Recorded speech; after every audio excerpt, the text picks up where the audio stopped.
So, first of all, let me start by thanking Professor Pradeep for the very kind invitation in the first place, and also for envisioning this wonderful concept.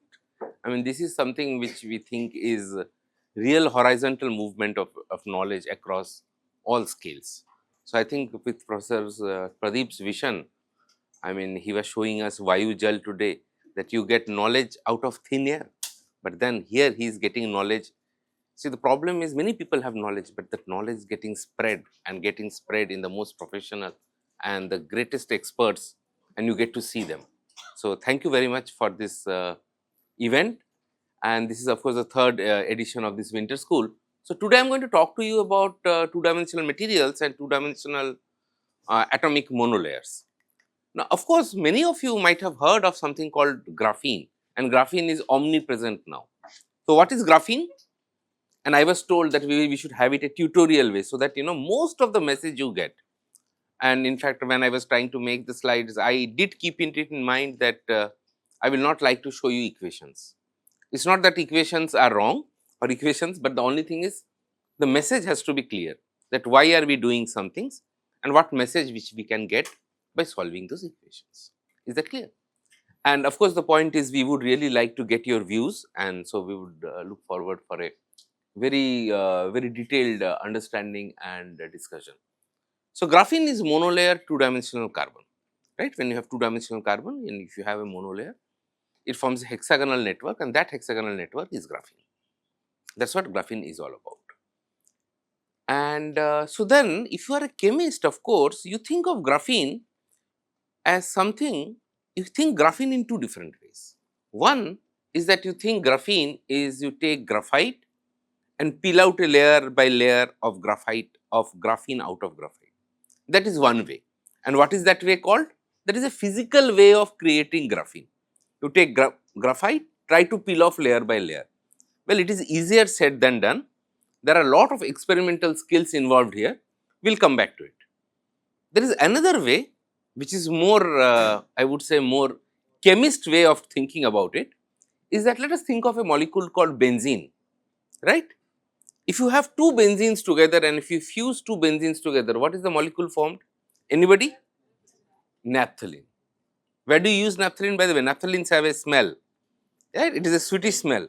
In fact, that is the reason why these molecules are called aromatic molecules. That is why organic chemists actually named them that way, based on the physical way of naming things. So, most of the benzenic like molecules have a strong aromatic smell. Okay. Not necessarily that anything which is aromatic is benzenic, but yes, many of these molecules have a strong sense of aroma. Now, taking the question to the next level, you have two benzene rings together, you fuse the third benzene ring. What molecule is formed? Any idea? Anthracene. Well, the students get confused now. I gave you information, but I only gave you half of information.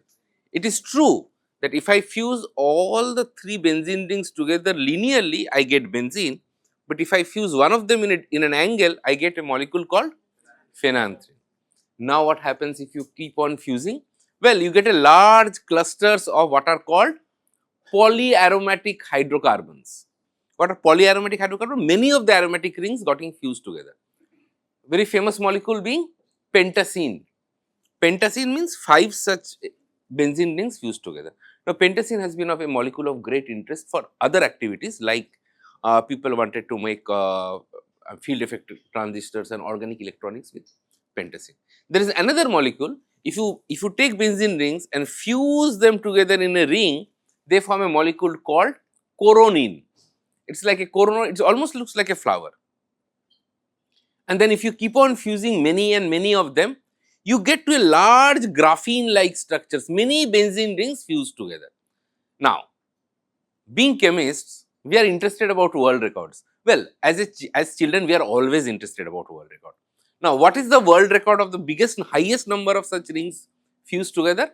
The number lies about 170 such benzene rings have been fused together by a gentleman called Klaus Mullen at Germany, a very famous organic chemist, functional organic chemist, and that molecule almost has properties like graphene. So, the question is graphene, as a result, what I am trying to tell you is also to tell you the vision that knowledge not necessarily comes in one direction, knowledge can come in multiple directions. So, you can get graphene by pulling out a layer, you can also make graphene by fusing benzene strings together, like when you knit your sweater, right, when you start sweating when the winters come. Actually, you know, your mother starts doing this just after the autumn, because knowing that it will take some time. So, this is exactly what, you know, we chemists are very good planners. We know what is going to happen 3 months. So, we are going to plan, and people plan such benzene rings together to make a graphene. Now, what is graphene useful for? Well, graphene is useful for many things. And if there is one thing which has really challenged the imagination of chemists in many years, last several years, at least in materials and physics, is graphene. Why I say graphene? Because graphene has been a topic which has actually blurred the differences between a physics and chemistry. And Professor Pradeep may agree with me that the traditional way of classification of knowledge, undergraduate knowledge in terms of chemistry, physics, mathematics, and further into organic, inorganic, physical, further into physical, spectroscopic, further into blah blah blah, breaking into subdomains, that has graphene has broken that. For understanding graphene, knowing physics alone will not help. Knowing chemistry alone will not help. You need to understand the thing in a holistic manner. That is the way we need graphene also. So, even if you are not interested to know about graphene, know that graphene has turned the model of education from top down to bottom up. You really need to understand this problem in many different ways. Okay, is that clear? Now, about 15 years back, we started working on this problem. So, we started by asking a very simple question. So, whenever we have graphene, okay, I have a question. How many of you are chemists? Anybody? Chemistry? Okay, we have a large thing. Okay, now this is a question which I have for you. Graphene is organic or inorganic? This is a very, I mean, see, this also challenges our understanding of even how we classify things. If you are a physical chemist, you will call it graphene is organic because it is organic molecules. But then if you are a traditional organic chemist, organic synthesis, you will say no, graphene is not organic, it is inorganic, because the definition of an organic molecule is it should have at least one unique CH bond. So, graphene traditionally it is all fused together. So, there is no way to recognize, because if you take graphite, if you take a monolayer, there are no, I mean, theoretically there are no hydrogens. So, graphene actually even challenges and blurs the boundary between organic and inorganic. So, that is just for the sake of knowing this is very worthwhile to know how important this. And I must also say this in a historic context. One of the very first people in India to work on graphene was Prof.Ayan. Again, you see where the connections are. One of the very first person to mix physics, chemistry, condensed matter, oxides, models, and many of the things. Professor Pradeep will agree with me when one of the historic departments of this country was made, the solid state and structural chemistry unit was made. There were only 2 or 3 chemists. There were physicists, there were material scientists, there were hardcore condensed matter physicists. People know only equations, who have never seen a molecule, but then that is the one you do, and you make a system, and you see the benefit of it after 25 years. So, you have to do that kind of thinking in terms of the thing. So, 15 years back, sorry for the detour, but just to give you a context. So, 15 years back when we started working on this, we started asking a very simple question, that can we replace carbon by silicon, and officially can we have something called, if you have graphene, if you have carbon with graphene, you will be graphene. If you replace all the carbons by silicon, the molecule or the material should be called silicene. So, that is the question which we wanted to ask, and over the 15 years we have now come to know that chemistry is far too complicated and far too nuanced to we should be able to understand. So, the question is, can we have 2-dimensional silicon based systems? And as it turns out that it is difficult, but there are examples. The reason why you do not have a lateral relation between a carbon and silicon is because, unlike carbon which has very strong pi orbitals, silicon pi orbitals between the 3p z orbitals are further away. So, they are weaker and more diffused. So, 2p orbitals are localized out of the plane close by. 3p orbitals are bigger, diffused and fat. So, the overlap between, it is like this, you try to pack in two very fat people and try to make a handshake, it is very difficult to handshake because unfortunately the belly comes in.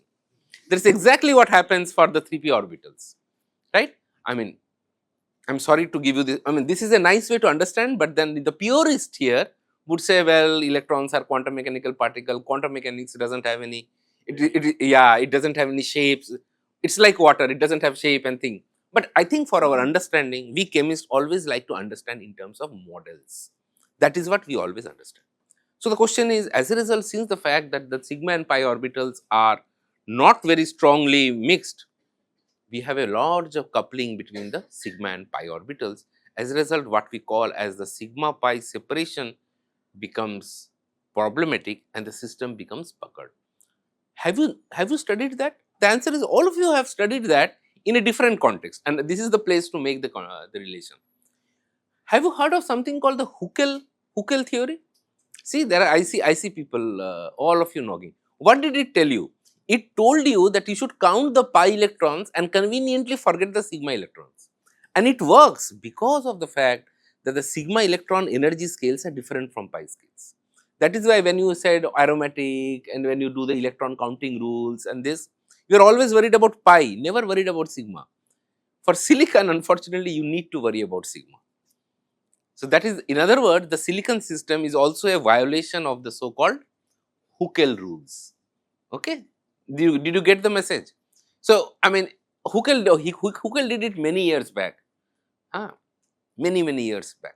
But I think now we need to understand and refine our model. And I promise I am not going to make the models very complicated. It is going to be tractable. Are we the first question to do this? Okay, this is very important, and I see so many bright people, and Pradeep, I was just talking to some of them, and you have really got the best out of them. There was one guy from ISER Bhopal, he came and introduced myself and said, I am a first year guy and I got this invitation, I was dying for it. And I asked him, so how do you, he was a Bengali, so he told me in, I asked him in Bengali, how are you liking? Sir, this is a once in a lifetime opportunity. I said, good. So you got the message right. You are in the right place at the right time. Always, the real smart people are the people who are in the right place at the right time. If you are in the wrong place at the right time or the wrong time in the right place, it will not work. It's chemistry. Chemistry is all about the right thing at the right time. That is why it's a. When did you last see a Bollywood movie? Anybody? See, in Bollywood, that is the only place they do a Professor Pradeep. That is the only place they do a little bit of good advertisement for chemistry. See, they say Shah Rukh Khan and Kajol have a good chemistry. See, chemistry, that is the only place they say chemistry, my God. I mean, Ranveer and Deepika, good chemistry. I mean, unfortunately, you will see that the chemistry is in all bad news. You open the newspaper, you see there is a chemical leak, and as if chemistry is responsible for that. I mean, engineers were not able to fix it, and then the whole blame comes to chemistry. So, chemistry gets a lot of bad press. So, I request all of you to please go back and say chemistry is life. And chemistry is so important. So, in chemistry, it is very important to give the right credit. So, look at the title of the paper. It is not that you need to know it, but just to give you the context, how it is also very important. So, probably this is one of the first literature in which they say, this is 1994, theoretical possibility of corrugation in silicon and germanium analogues of graphite. Today, I can bet anybody who writes the paper will replace graphite with graphene. What they were doing, they were taking a monolayer of graphite and they were thinking that probably that silicon and germanium analogues are going to be distorted. Why did they write graphite? Remember, my dear friends, this is 1994, and 1994, Geim and Novoselov had not discovered that you could peel off a layer of graphene out of graphite. Only in 2000 we know that you can actually peel out at least a few layers. You don't call it monolayer, it will be wrong to call a monolayer, but at least you could peel off a few layers of graphene out of graphite. Till then, everybody thought that you cannot peel off a layer. So, they thought, okay, this is graphite. Is the title wrong? It's not wrong, because you know from your high school chemistry that in graphite, the interaction between the layers is very weak. They are called van der Waals interactions. Let me know if you have van der Waals interaction is something in which unfortunately in undergraduate chemistry is the most neglected topic. I mean, some of you are interested, we can talk about it. Okay. So, the point is, this all practical purpose they were looking at graphene, but in 1994 nobody knew that you could actually experimentally someday somebody would be able to peel out a layer, and that layer people will call graphene. So, it is very important. See, the title of your paper should also reflect the state of the art of the experimental science at that moment. So, even if you are a theoretical chemist, you should know that what is the state of the art. 1994, there were no way they were able to know that you could make a monolayer. Today, you will write the same thing, you will write graphene. So, these are one of the first papers in this area. I must also say, in the Indian context, there has been work. Professor Wagmare from the Jawaharlal Nehru Center at Bangalore. He had also looked at two-dimensional buckling in two-dimensional system, which in this case was that of graphite. The field really took off in 2012 in this article in Physical Review Letters, where they said that they have been able to make a monolayer of silicon. I mean, it's not a monolayer of silicon, it's a layer of silicon deposited on a gold substrate, which has the right lattice matching with the silicon, and they found that they had a graphite like Dirac cone, which could act as an evidence that there is a silicene like formation. If you are interested, we will come back to what are called Dirac cones, because Dirac cones are some words you will really hear all across as you grow in material science. We will come back if you are interested to know what are Dirac cones. Interestingly, again this is the point, this is so important to understand that why nanosciences are so important, and Professor Pradeep has pioneered it in India. See, nanoscience is somewhere where you can really go up and down and up and down and up. So, this I gave you an example from community who were trying to make monolayers out of it. Now, this is another community, this is a community of synthetic organic chemists. What they were interested to do? They were interested to do that if you can take a molecule, say naphthalene, and replace a carbon by silicon. Is it possible to replace a carbon by silicon? They did it. Even more interesting is a molecule like benzene, in which one of the carbon has been replaced by silicon. So, what is the name of this molecule? Monosylla substituted benzene. That is the way we name in chemistry, monosylla. So, the question is, has this phase diagram been completely worked out, going from 1, 2, 3, 4, 5? The answer is organic chemists have now been able to do all of it. So, now experimentally we have now an example where all the carbon atoms have been replaced by silicon, and what is the name of the molecule in that case? Hexacillabenzene. All the carbons have been replaced by silicon. These are also beautiful clusters, by the way. Now, see, the fact that if you are going to hexacillabenzene, you needed those very big bulky groups. Why do you need those very big bulky groups? You need these very bulky groups because those bulky groups protect your system from atmospheric oxidation. Now, the question is, well, what happens if there was no bulky group? Of course, there is one thing we know, that if you replace one carbon by silicon, the structure has still remained planar. So, the planarity of the system experimentally you can't really tell, because whether it is because of the distortion because of the three-dimensional structure of the protecting group, or is it because of the intrinsic nature of the system. Now, this is where a very nice example where computational chemists can be useful. We can do, and what we do, the most, I mean, I would say quantum chemists or theoretical chemists, the best thing they want to do is to make approximation and replace the elephant by an ant, and assume that the ant talks, walks, sleeps, and has a nice tuskers like elephant. That is the way we think about it. Most of the times, that is why our approximations are wrong. Let me tell you that. Okay. Now, the point is, so this is exactly what we did. So, in 2010, we did this very simple toy experiment. In 2025, we call it toy, because today, well, this took us few months to do it in our computers. Today, this will be done in an afternoon. The same thing.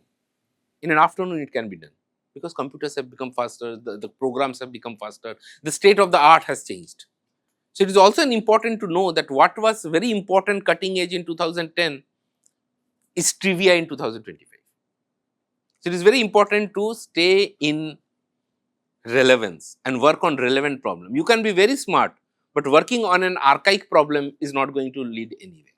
You need to work on problems which are really useful, important, relevant. So, in 2010, we did this very small calculation and we replaced benzene by silicon, where all the carbon atoms were replaced by silicon, and eventually we go to a molecule called hexacillabenzene, in which all the carbons have been replaced by silicon, and what we found that hexacillabenzene was puckered.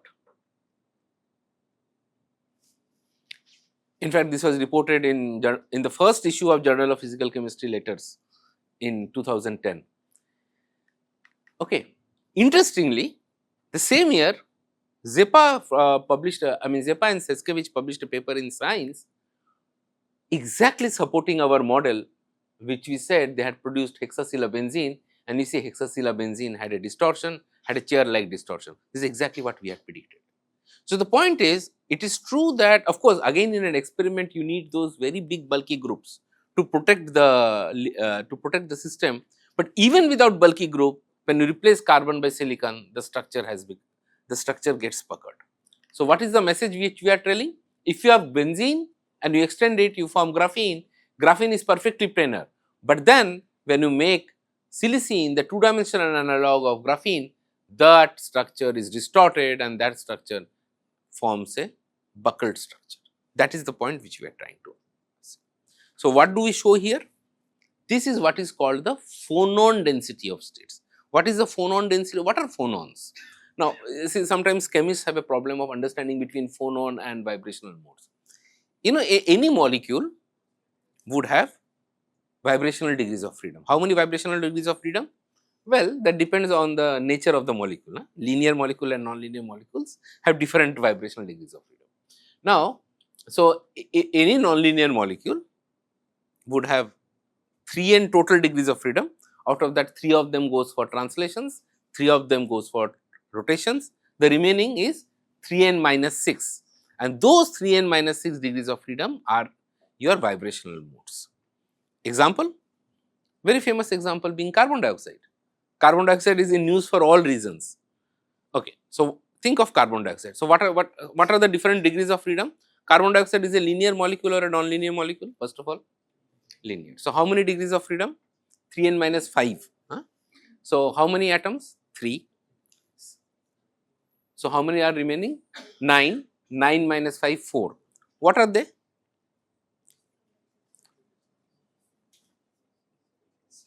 Stretching. No, this is not stretching. Bending or wagging. Symmetric stretching, asymmetric stretching. Okay. And this is one. So I did 3. What is the other one? Well, remember CO2 is on the plane. So CO2 can do this. CO2 can also go out of the plane and do this. So these are, and these two are exactly the same, because for you, you are seeing like this. If somebody is sitting here, will see like this. In other words, these two modes are what we call as degenerate. Very clear. So these are for molecules. So now if for extended atoms in solids, there are also vibrational modes, and those vibrational modes in terms of energy gives you the phonon density of states. Now what is along your y-x axis? Remember, this is a solid. Unlike molecule, which has only one point, solids have translations in the symmetry, because if there is one molecule here, there will be another molecule. If it is translated like this, it's just a translation. But there are other modes in solids like glide planes, glide motions out of the plane. So then because of that you get symmetrical. So variation of those modes across those symmetry points are what we call as the density of states. If it is in electrons, it is the density of states of the electrons. If it is the phonons, they are called the phonon density of states. Is that clear? This should be, I mean, because this you will need that language. By the way, it is the same thing, but that language comes in a while, no? Because you pick up languages, and when you are young, it is very easy to pick up language. When you become old, it's difficult to pick up language. Okay.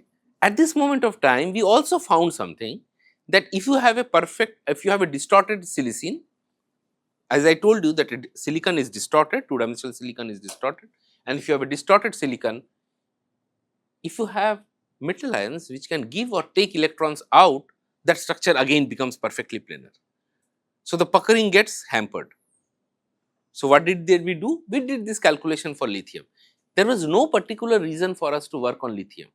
I mean, of course, lithium has a lot of importance in lithium ion batteries, but the reason why we did lithium was because the number of electrons in lithium was lower than any other atoms. As we said, we theoretical chemists, the only thing which we like is to replace elephant by an ant and then later regret whole our life that why did we regret.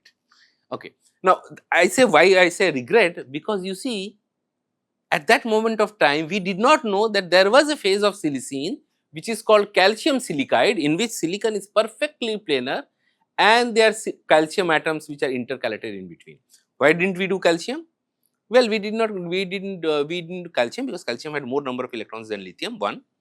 And secondly, we did not know that this phase of calcium silicide existed as an inorganic minerals. So, the other very important point is, I mean, some of you who are doing it is very important to know which calculations are relevant and how those calculations are going to be useful to us. Oh well, beryllium will also exactly do that, but as you know, it's a good question. Beryllium is very expensive. You know, tell me, what do you do with beryllium? There is a very important gemstone called beryl, right? This is a very important gemstone. And I can tell you, if you get beryl, nobody will do that chemistry. People will wear it and sell it as ornaments. Beryl is a very important, it's a very small amount of beryllium is present. But you are right, the chemistry is similar. I said not same, but similar. And beryllium actually, even though it has the same number of electrons in terms of the valence electron, beryllium is actually not similar to calcium. Beryllium has stronger diagonal relation with aluminium rather than in this period. Those elements are very, very complicated, lithium and beryllium. They are small, so lithium and beryllium chemistry is very unique. That is why the solid state chemistry of beryllium is very, very different. I mean, they don't follow the standard group properties. Same thing for lithium. I mean, so much so about, we are trying so hard to replace lithium with some other metal ions which can store equal number of electrons. But lithium being, so what is so particular about lithium and beryllium? High charge density or ionic potential is very high. It is very difficult to replace with something else. But good question. You are thinking in the right line. Periodic table is working here, but actually again I must tell you, you know this, right? Periodic table is one of, the periodic table which we look at, which we follow, is one of the ways to replace, to convey correlations. But you must also admit, periodic table is after all in 2D. So, in 2D, you can only show limited correlations. Real connections of periodicity of element is in 3D. So, actual connection between the elements is a 3D. So, now if you see, there are now 3D equivalents of correlation between periodic tables, and they give stronger correlations between elements rather than this 2D periodic table.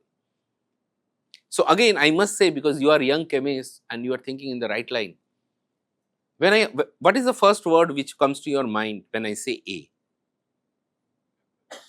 That is the problem of our one-dimensional education system. It should not, only because the first word your teacher, or unfortunately your Montessori teacher has taught you is A for apple. Had it not been done, you would have said something else. So, that is also, so periodic table is very, very important, very, very useful, but don't get biased by this. The correlation, just like in alphabets, when you say A, the mind tells you apple, but you are also getting biased by that. So, real correlation of elements between properties is actually multidimensional. So, you should also try to think multidimensional as well. That is the point which I am trying to tell you. So, coming back to the point, so now we need to explain. And what do we try to explain? We need to explain two phenomena. The first phenomenon is when you replace carbon by silicon, the structure has got buckled. That is the first phenomenon. And what is the second phenomenon? When I have the two-dimensional silicon, when you have metal ions, the structure has regained its planarity. Can we understand this? Now, as it turns out, there is a very old and established theory, and that is the theory of vibronic interactions. I will come back to the theory of vibronic interaction, and it tells that if there is a ground state and there is an excited state, because of the mixing between the ground state and the excited state, the ground state actually becomes more and more brittle, relaxed, whereas the excited state gets more and more rigid. And because of the mixing, if the mixing between the ground state and the excited state is strong, you will see there is an instability at the high symmetric structure, and it will reduce its symmetry. It will go from a single minima to double minima. By the way, this phenomena is very useful and invoked. That is one of the reasons I am talking about it in the cluster literature. In the cluster literature, this is the phenomena of second order Yan-Taylor distortion or pseudo Yan-Taylor like distortion. So, metal clusters, even though they are closed shell, actually have symmetries which are lower than the highest symmetry possible. So, you see, many often you think that this structure would be perfectly six-fold symmetry, but the some symmetry is lower than that, and it is symmetry is lower because of vibronic interactions which govern the ground state and the excited state, and the structures get relaxed and move out of planarity. And this is known, by several workers, and one of the speakers probably is going to speak tomorrow, Leshong Wang. He has also worked on some of this and invoked the same second order Yan-Taylor distortions. So, what is second order Yan-Taylor distortion? The smarter guy should ask me, sir, you did not tell me first order, why are you asking second order? So, okay, we will start with that. What is first order Yan-Taylor? First order Yan-Taylor is, most of you have known, and I will tell you again, is this very famous example of distortion of copper 2 plus from the octahedral environment, right? You know that. So, what is copper 2 plus? What is the electronic configuration of copper 2 plus? D electrons? D9, so bright, D9. So, D9 you start filling up electrons between T2G to EG. So, you fill up all the T2G. I mean, let us assume any ligand is weak field. Let us assume, so it will be T2G6, EG2. What are the two electrons possible in EG? What are the two orbitals in EG? Ideally, they are dx square minus y square and dz square, and they are degenerate in octahedral field. But remember, now there are 3 electrons and 2 orbitals. So, you need to break the degeneracy. So, how do you break the degeneracy? Because there are 2 orbitals and there are 3 electrons. So, you are going to put 2 electrons. So, now there is a confusion. You will put 2 electron in dx square minus y square and 1 electron dz square, or vice versa. So, you are confused, and because of confusion, the system decides to break the symmetry. So, that is what Yan and Taylor told, that any system which has degeneracy would like to break its symmetry to go to a lower energy structure as well as going to a lower symmetry structure. But unfortunately, what Yan and Taylor did not tell you, which distortion it will go to. For example, copper 2 plus octahedral can go to, I said it can go to distortion. So, it can go distortion if both the electrons go to dz square and dx square minus y square becomes has 1 electron. That is one thing. And when or the other example where both the electron goes to dz square and dx square minus y square gets 1 electron. So, what will be the two equivalent? One will be a Z out complex, in which the two ligands will be longer. So, what will be the symmetry now? It will be D4H instead of octahedral, or Z in compressed. Ideally, it can do both. Yan and Taylor did not tell me that. It is a theorem, typical physicist. Huh? They tell there is a solution, but never do the solution. The solution is left to the chemists. So smart, na? So hard work we have to do. So I tell you. So now the question now is, there are two possibilities. I give you the very easy example. No, because you will need it in cluster chemistry to analyze. Calculations will give you numbers, but even if you look at the numbers, you need something. Whether it is good to believe people, but it's also good to use our senses. It is even more true in our AI world. So now the question is, it can form Z out, 2 ligands out, 4 ligands in, or Z in, 2 ligands in, 4 ligand out. And all of you know what is the answer. What is the answer? It is always Z out which is more stable. Why? Because common sense, it is easier to have, it is better to have 4 stronger bonds and 2 weaker bonds rather than to have 4 weaker bonds and 2 longer bonds. That is exactly what. You can do the maths, but this is exactly the same you get. So, as a result, this is one of the example of Yan-Taylor or first order Yan-Taylor, where there is a degeneracy. Now, this is an example of second order or pseudo Yan-Taylor, where the ground state is non-degenerate. Ground state, all the electrons are filled up, but then the ground state can also mix with the excited state. And because of the mixing between the ground state and the ground state gets stabilized, the excited state gets destabilized. As a result, the structure reduces. So, this is an example of second order Yan-Taylor. Where do you see second order Ayan-Taylor examples of second order Ayan-Taylor examples? There are many examples. In organic chemistry, you have studied that. I give you an example. You know the structure of cyclobutadiene? Very famous example. IIT JEE, they ask these questions now. Cyclobutadiene ideally should be a square. It is never a square, it is a rectangle. The reason why it is rectangle, because it undergoes what are called second order Ayan-Taylor distortions. If you look at modern textbooks which they teach, you will see those are written, that cyclobutadiene or for that matter cyclooctatetraene. But they have taught you, na, cyclooctatetraene, the structure is tub shaped. It is tub shaped because it goes out of symmetry, gets distorted by second order Ayan-Taylor like distortion. Unfortunately, those correlations are not made in many of the other systems. But second order Ayan-Taylor distortions are very well known.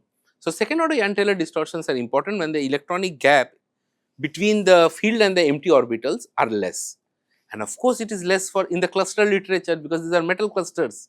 The metal clusters, even though they have gap, but the homologo gaps are small. Because of, since the homologo gaps are small, they can very happily get distorted, and because of the distortion, the structure goes out of symmetry. So, that is one of the way we think of second order Ayan-Taylor. Some of you, if you are interested, it's not that. There is a beautiful 5 series of articles, part A, part B, part C and part E, written in 5 different journals, JAX, JPC and so on, chemistry of vibronic interaction, where Roald Hoffmann, is a Nobel laureate in chemistry, he gives examples from organic chemistry, inorganic chemistry, materials, he gives examples in superconductivity and so on, where these second order Ayan-Taylor effects or distortions, vibronic interactions are so important. Let me also tell you, vibronic interactions are also important in one more very critical phenomena, which is called superconductivity. The superconductivity temperature, and Professor Pradeep knows it very well, because the world was looking at it at that moment of time, and this is one of the greatest unsolved problems. Can we have a room temperature superconductor? And the point is, the critical phenomena which controls the superconductivity temperature is what is called the vibronic coupling.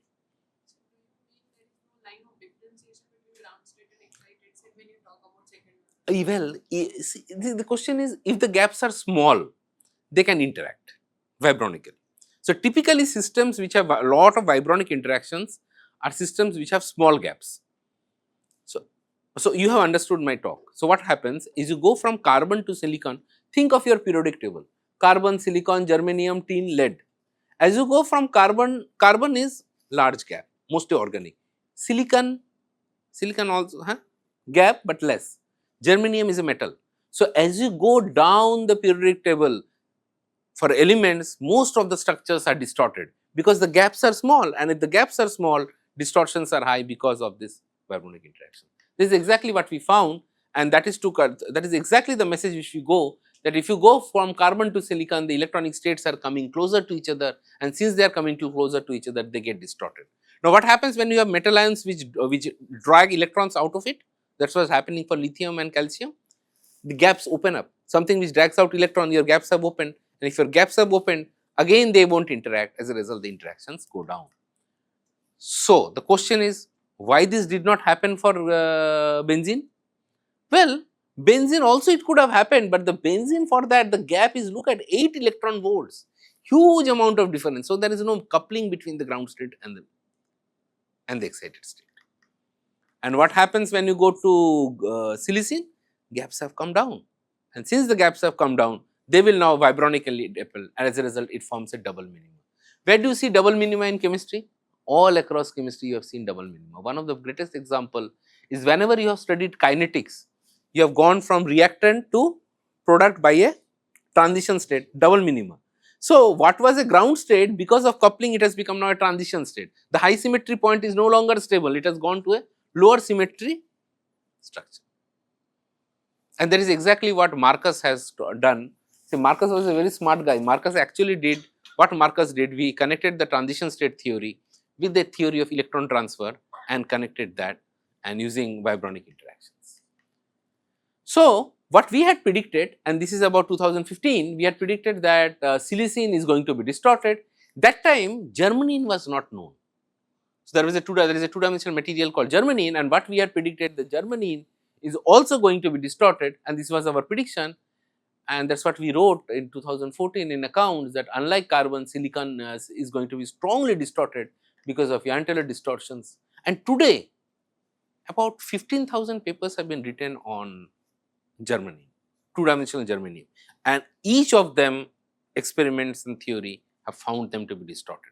And they are found to be distorted, and we know jolly good the reason why they are distorted is because they are, as the electronic states have come close, they are going to be coupled.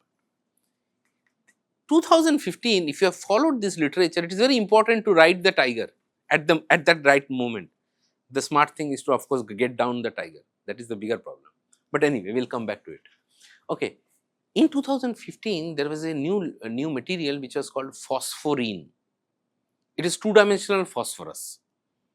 And I will tell you, two-dimensional phosphorine has got today about 70,000 papers have been written on two-dimensional phosphorus, which is called phosphorine. Most of it in China and the places where a lot of funding and looking at those things. So, why are people interested in phosphorine? People are interested in phosphorine because phosphorine is the only other two-dimensional material which can be exfoliated like graphite. And the good thing about phosphorine is it has a natural band gap. You know, graphene does not have a band gap. So, people did lot of effects, people did electric field, people applied doping, people did lot of things to open the gap and do the chemistry, do the material. But phosphorine has a nice direct band gap.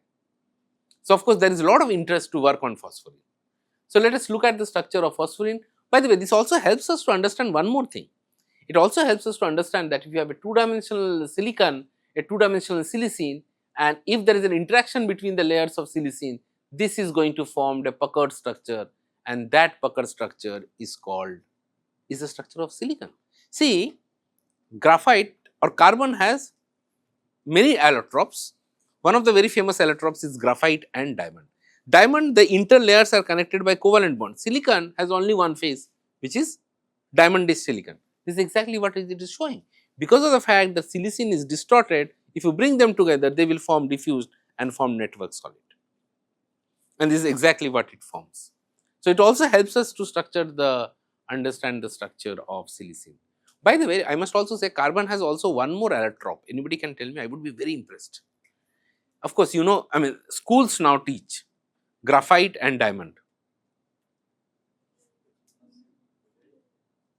There is one more phase which is called diamondic carbon or diamondic graphite, which is named on a great crystallographer, particularly one of the greatest lady crystallographers of all times, Kathleen Lonsdale. That phase is called Lonsdaleite. So, Lonsdaleite is a phase, it's a diamondic graphite. So, it's diamond, it's network covalent bond, but you also get to see the hexagonal structure from the top. So, that is called Lonsdaleite. This structure was solved by Kathleen Lonsdale, one of the greatest crystallographers. In fact, she was the second woman in the history of UK to be knighted. She was knighted, and amazing. So, maybe actually I have written a small story about her in Resonance. By the way, she also died of exposure to X-rays, just like Madame Marie Curie had died. Amazing person, if you know. But she was a crystallographer and she had solved the structure of this Lonsdaleite. Okay. So, coming back to the structure of phosphorus. So, the phosphorus chemistry is amazing because this is not unique. There are many other phases of phosphorus. What I am trying to tell you is I am just going to give you a bird's eye view. And the bird's eye view, these are phases of phosphorus. The most common phase of phosphorus is on your left side, which is called the white phosphorus. So, white phosphorus is what is called, it is a molecular system, it is a molecular tetrahedra, small tetrahedra systems which are connected by tetrahedras which are by van der Waals, interacting by van der Waals. So, each of the units are P4, tetrahedra P4 connected by van der Waals interactions. Okay. There is also a phase called red phosphorus in which each edges are connected, and there are higher phases. Interestingly, there are two phases of phosphorus, black and blue phases. Black phase is a van der Waals material in which each layer is distorted and packed like one over the other, just like graphite. But black phosphorus is like this structure, distorted, but not planar, but distorted in a different way. Blue phosphorus is exactly like silicon, distorted like puckered. So, you see, phosphorus in that matter has two different phases of distortions.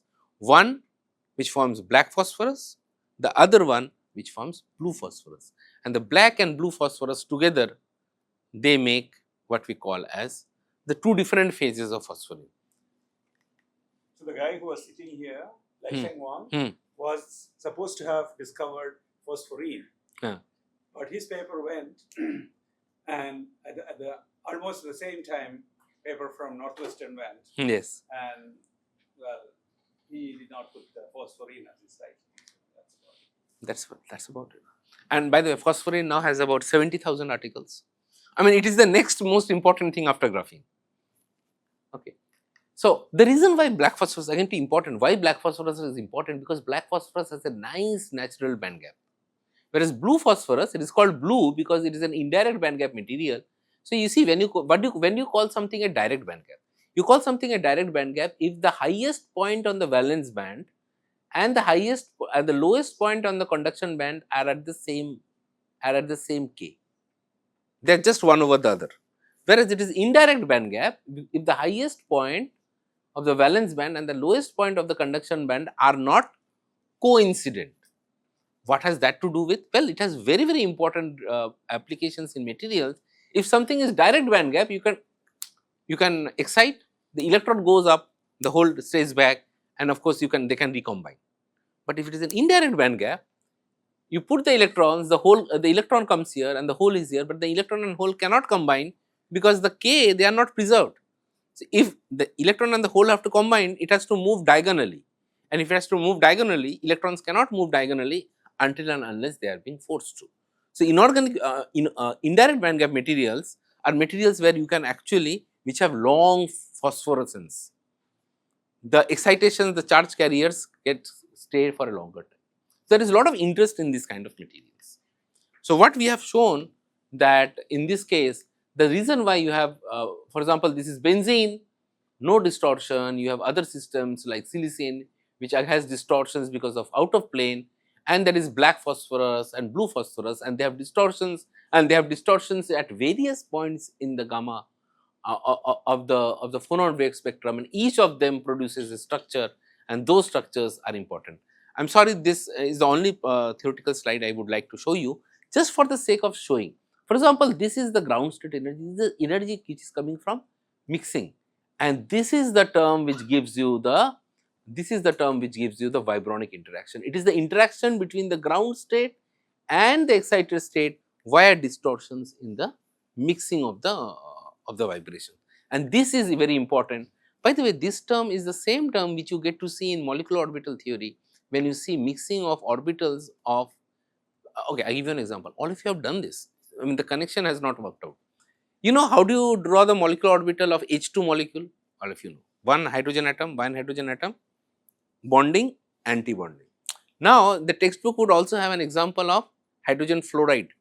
Hydrogen fluoride, how did you see? Fluorine is lower than hydrogen. Why? More electronegative. And now, what did you do? Because of the mixing between fluorine and hydrogen, they are not of the same energy. Fluorine energy goes down a bit, hydrogen. So, the bonding goes down. The amount by which it goes down is this interaction. That is the term which. So, this is again an example of second order Ion-Taylor distortion. Because you see, fluorine, hydrogen had no electron, if you think of an ionic configuration, second order mixing.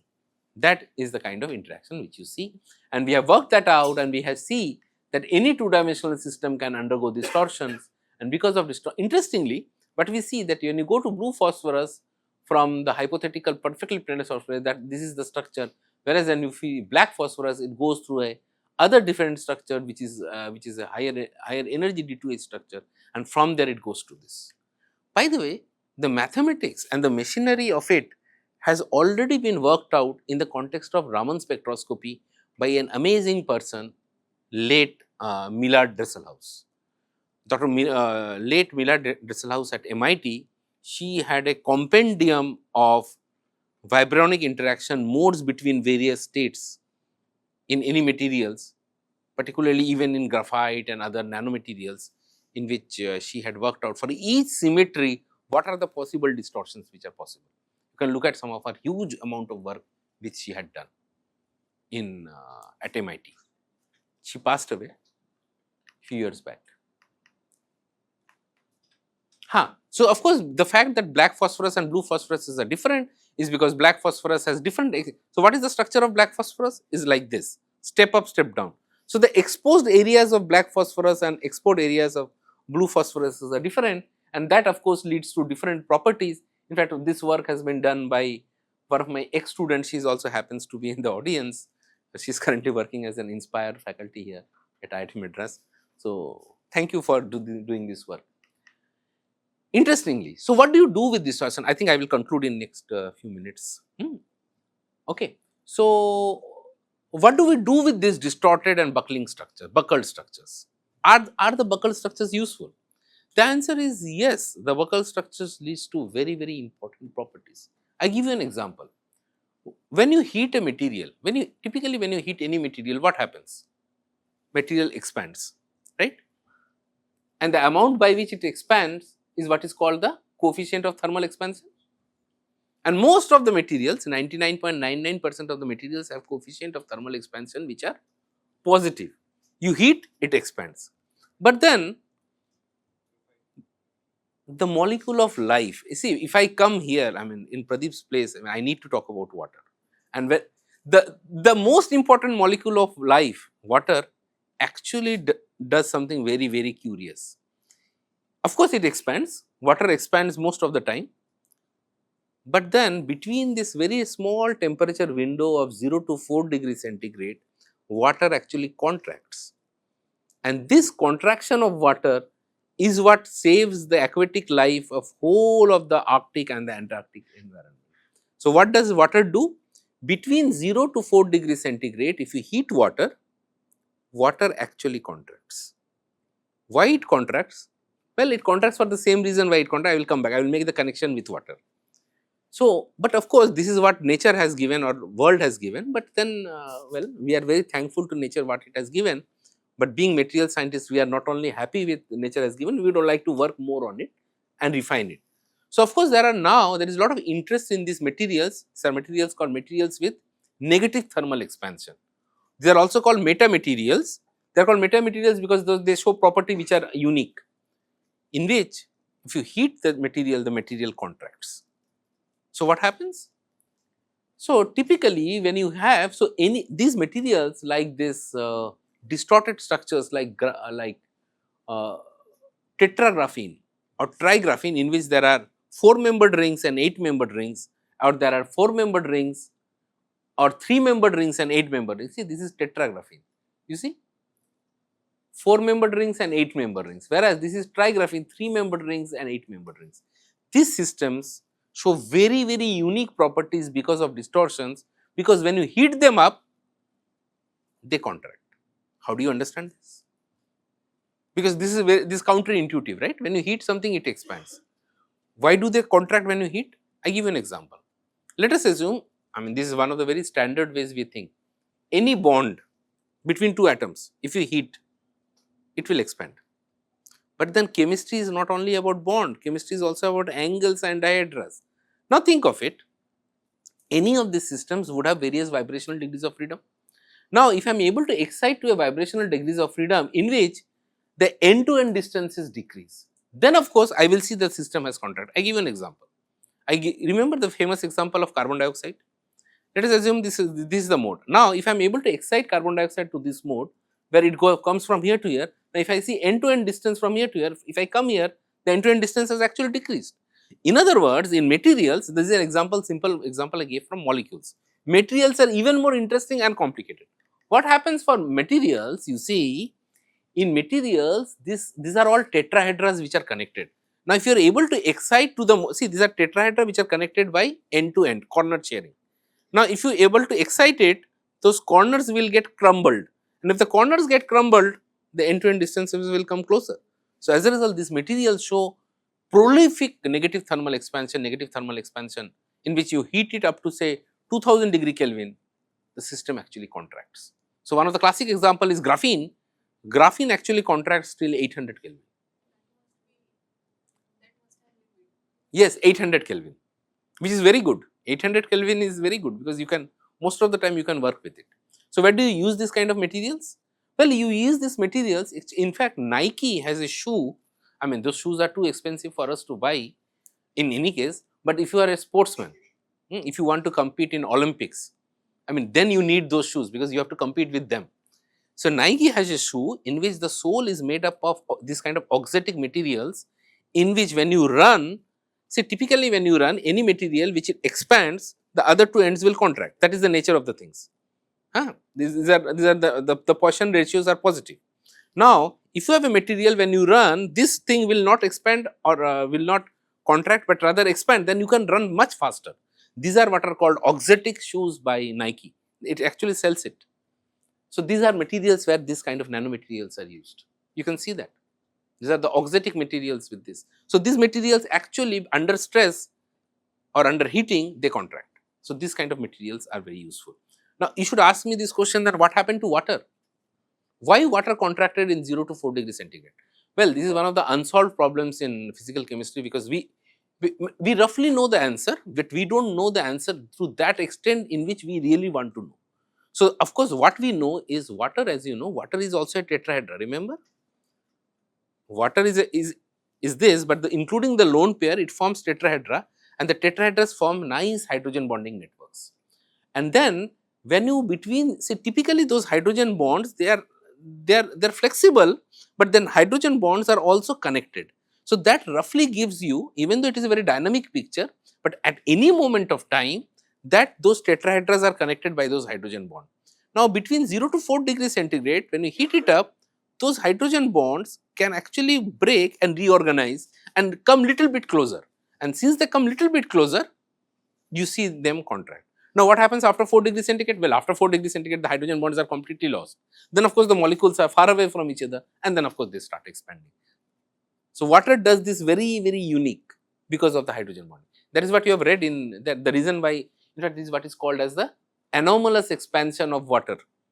And they say even in IIT JEE it is there, the origin of anomalous expansion of water, the student will write hydrogen bonding.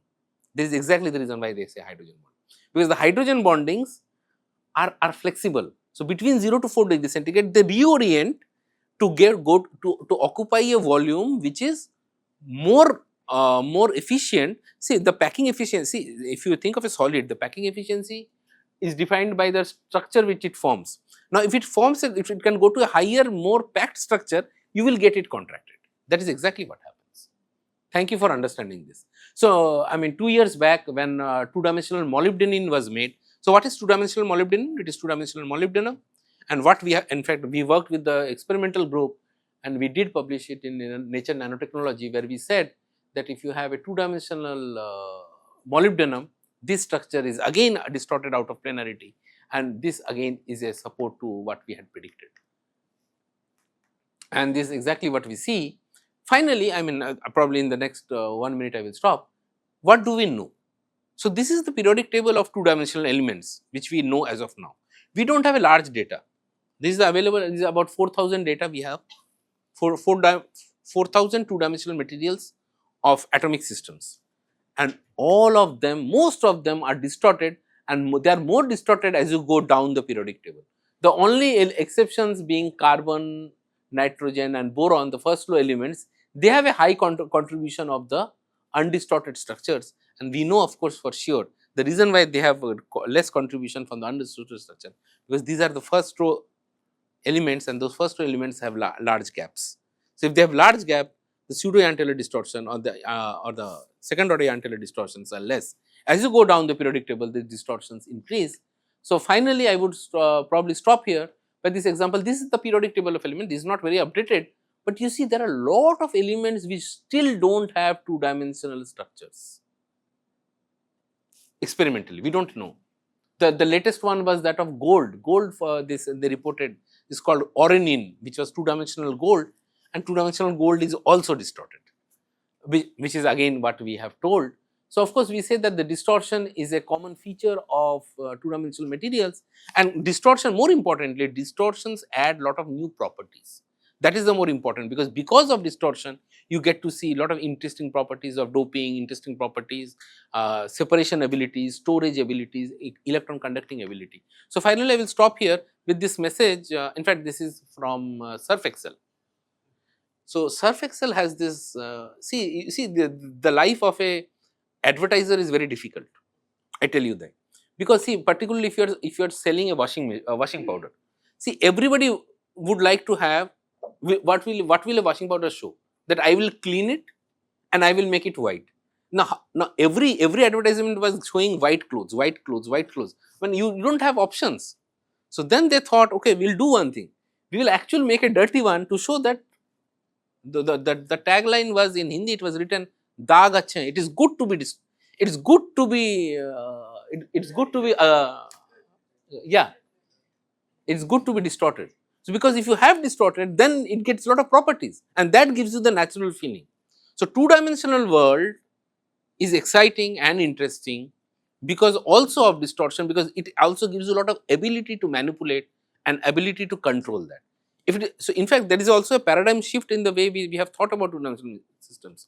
When in 2010, 2015, lot of papers got rejected. People said that your two-dimensional system has a little bit of D band. So your thing is little bit of sp3 character is there. As a result, your two-dimensional system is not really two-dimensional. But now we have understood this, that you really don't need a two-dimensional material. Actually, really having a two-dimensional material perfectly is an end block. You can't do any more chemistry with that. If you have a distorted structure, that adds a lot of new properties and gives you a lot of control over the chemistry that happens in this magnificent system. So thank you very much, and I am very happy to take questions. Little bit of dirt is very good. Yes. Yes. My question is, the allotropes of phosphorus, and the two of them which shows the phosphorine, there were two structures, the stepwise and I think the other one. Yes. Yeah. In the next slide, you showed that there was a direct band gap and the indirect. So, can we do something like when the electron goes from the direct to the in the structure where there is a direct band gap, if the structure changes in the time that goes to the upper limit, such that it cannot come back. So we can have other properties with that, where the band gap is indirect and it cannot come back. Can we do something else? Well, this is so nice, and it's a very, very good question, and this is exactly what the next, Professor Hiren Ghosh does. So what he does systems where you excite the electrons, the electron and the hole get separated, and he makes a lot of very smart ways in which you can extract the electron and hole out. So then, of course, you have a long-lived charge-separated species, and if you have a long-lived charge-separated species, you can do a lot of chemistry and catalysis with that. In fact, Professor Pramod Pillai is also probably going to talk about it. He is an expert also on this. So the idea is, if you are able to separate the electron and hole and make them do different things, then of course it will work out. You are right. And the reason why it will not work the way you are saying is there is an approximation, and that approximation, you know what is the approximation? That approximation is called the Born-Oppenheimer approximation, which you have also studied, which says that the electron moves much faster than nuclei. So as a result, the electron time scales of combination and recombination is much faster than nuclear relaxation. One more thing, it's a very general question. The H2O white contract, I've always been very fascinated by that white contract between 0 to 4, even though we are heating it.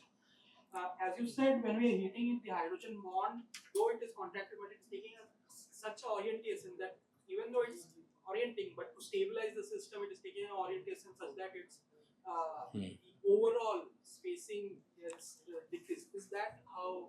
Yeah, that is the way it is. That is the way we currently understand it in that way. But remember, this is a dynamical picture. It is a liquid. What we are thinking in terms of solid, but then between solid and liquid, millions of those structures, combination of this gives me the liquid structure. Yes.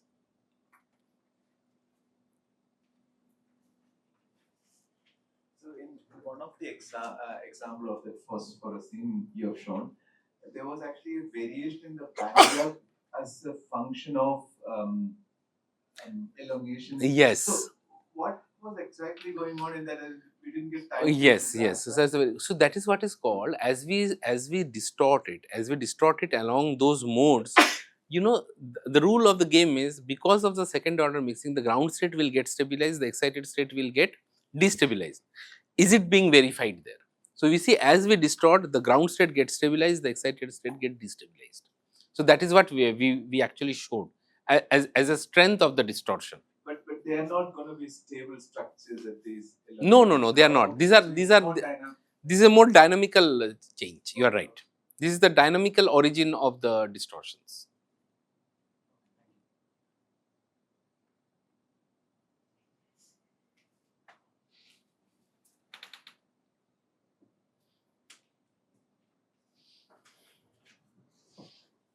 One question. The carbon bond is more stronger than the silicon silicon bond. Why we use silicon as base of carbon? Tell me the question.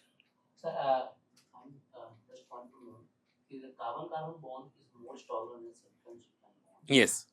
So what is the reason to split the carbon by the silicon? What is the benefit? Oh, acha. So the question is, why what he is asking is that why we are, see, things, not only the strength of the bond matters, the ability to do material. See, most of your MOSFET technology is based on inorganic silicon, because inorganic silicon, as you know, has a nice indirect band gap of 1.1 electron volt. So you also need a material which has that band gap in that region. You need something to work with that. Diamond has a large gap. It's not useful. So, if the molecule get excited and distorted, might be some reactivity or molecule get changed. Yes. Over time, the phosphorescence, fluorescence, and luminescence nature also get changed. So, what do you think, sir? These molecules will be preferential for biomedical applications? That's right. There are a lot of people who are interested also to have a kind of interaction between photophysical interaction between this blue phosphorus and black phosphorus with nanomaterials, and people would like to. I know specific groups in Korea who work on these kind of problems, on modeling excited state properties of I mean biomolecular interactions with the nanomaterials, including silicon, and their photophysical properties.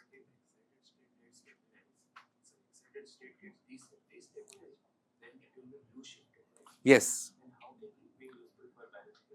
No, in the sense, I mean, various application, because if you are thinking of life in the space or something, so those people also are interested to know this. For example, I know one group. I mean, you know this, right? The, what was the name of the lady who came back from space? And I mean, luckily we got her back.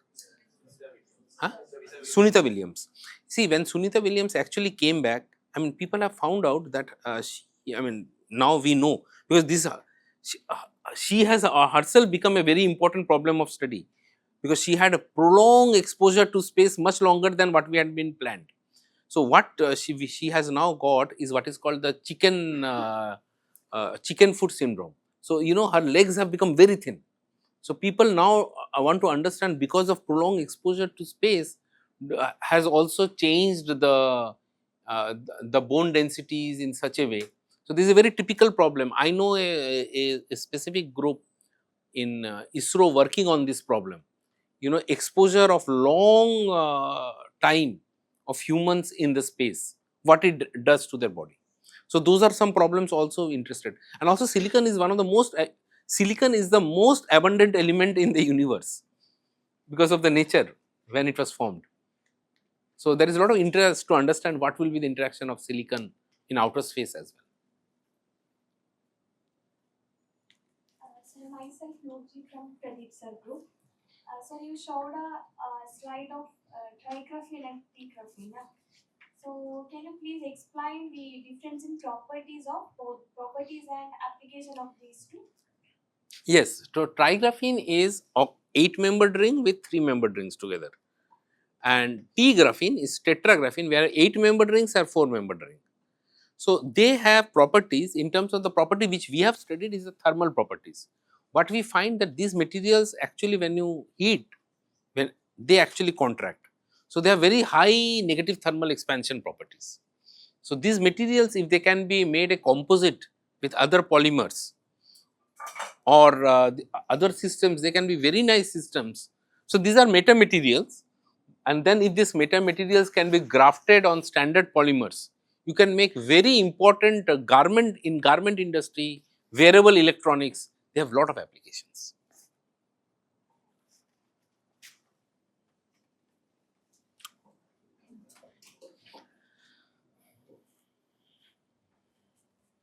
Carbon, among other things, has opened or broke all our limitations of imagination. Chirality, edge states, we can stack. So 100 things. You have given the power of, given a feel of the predictability. With that, one can know computational sciences, so that you can go, experimentists can go and look at. What about the predictability of other properties that carbon has given us? Give us a feel so that people also know not only the electronic structure and all that, but what about chirality? What about the edge states? What about the transport properties? Many things that you keep working on. Yes, so that's a very good point. In fact, I did not have time to talk about it. A large part of it, in fact, we are now actually 30% of the time we are doing this. So, now we are very much into data sciences and machine learning. So, machine learning gives us a right away access to predictability. Most of the time, the input is still the electronic structure and the chemistry of it. So, in machine learning, typically the inputs are going to be the electronegativity of the elements, the bond strengths, the van der Waals radii and so on, and based on that you can predict lot of properties, properties in solvent, properties of miscibility, chirality, mechanical strength, physical strength, chemical strength properties. So, there is lot of group, in fact material science, computational material science is now largely being fueled by data sciences. So, there is lot of interest in providing predictive computational material science to this kind of properties. So, this has also been a very important help tool for us to understand new properties in new materials. The only problem, of course, as you know, is the data set. Do we have enough knowledge to predict something? For carbon, yes, because we have lot of chemistry of carbons. Now, if the chemistry of other elements is less, you are going to predict only out of whatever is available.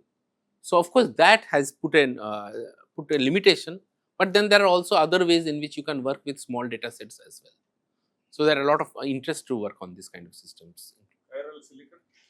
Chiral silicon, well, if you have, traditionally if you have 4 different alkyl groups on carbon, you will get it. But you see, in terms of the strength of the circular dichroism, the VCD spectra, how far is it shifted in terms of the strength, that can we work on it. That is something which we need to do. Because the chirality tensor, of course, is dependent on the nuclear spin. It does not depend on the electronic spin, of course, the nuclear spin. So, if you go from carbon to silicon, the nuclear spin increases. So, the chirality tensor is actually more in that sense. What I wanted to comment on was that the highest chirally active material found is a gold anisotropic system. Absolutely, because gold, and fully I believe, because gold, as you go down the periodic table, it is a so typically any relativistic effect would gold is a very high relativistic element, so would have very high chirality tensor. So what he's saying is that when you go down there, the carbon down, and lead, so creates a new materials. You have a lot of possibility of discovery. Yes, absolutely. And chirality is, of course, is one more term, because chirality is dependent on nuclear spin, and as you go down the periodic table, the nuclear spin is going to be more. So, you are going to be massively chiral in terms of the peak density. Yes. Yeah. Prof.Ayan, I have one doubt. Where you showed the slab benzene, compared to the slab benzene to slab benzene, when we go further, what about the resonance? Because bond length going to be changed. So resonance should be affected. Then aromaticity is lost. Or what happens with that? Actually? Okay, so well, silabenzene I would say is not aromatic, but then you see aromaticity is again, as I said somewhere in the beginning, aromaticity is a concept which has been localized in the carbon community. See, aromaticity unfortunately is not a concept which can be transferred across other elements and not across other disciplines. See, you will not see a single paper in material science where people talk about aromaticity. In your cluster, so much of cluster. Aromaticity is not a quantity you can work with. Aromaticity smell. That's what. Okay, I have more general question. Actually, in nature we have a lot of silicon. Why not actually in our body like lot of carbon containing compounds or hydrogen containing whatever silicon? Why it's not present? Oh, acha. So that you are in the asking. silicon? Oh, this is a very good question. But then there are a lot of people who have worked on it. So the question is, silicon also forms polymers in terms of the polymer. No, actually, naturally. Actually. No, I am saying. So that initially depends on the natural abundances of elements. So what we see silicon today in the outside sphere, it was initially inside the mantle. So this problem has been worked out by geologists, because this depends on the time scale of those reactions which happened in the primordial world.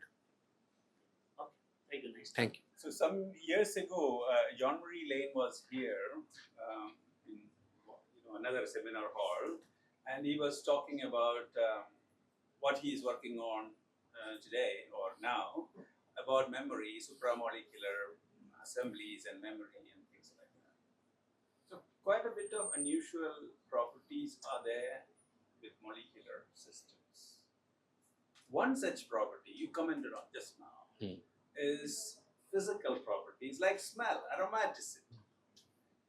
With all these advent of AI and things like that, with all these predictability, can we predict the physical properties as also?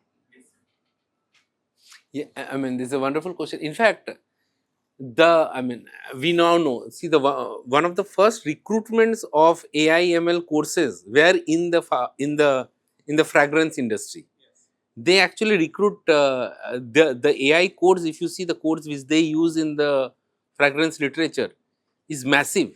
Most of the initial people who started getting jobs from the AI ML courses were in the fragrance industry, because what you perceive as a good smell and how much of that X portion of an element Y and their various combinations, what makes a good smell, and these are mostly Paris based.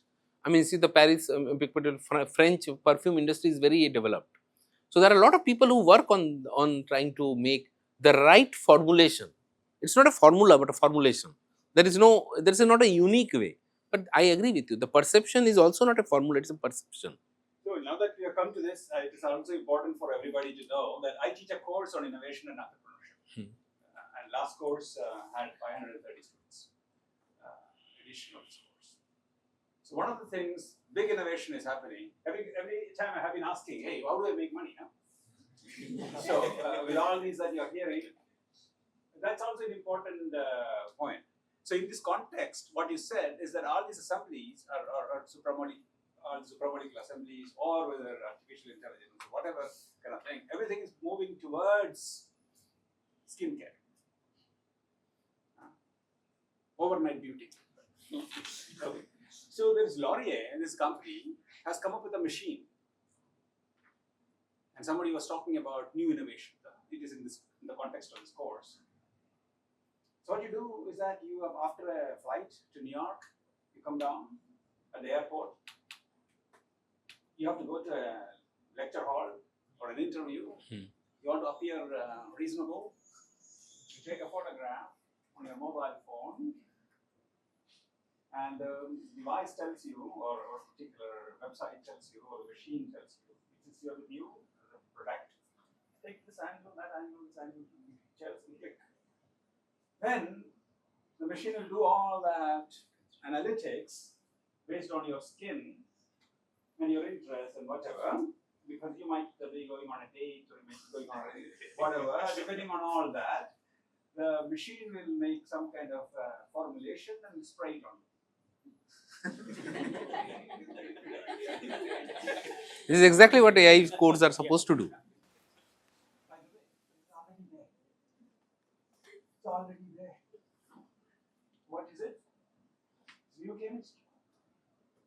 Prof. Mosharo, new chemistry.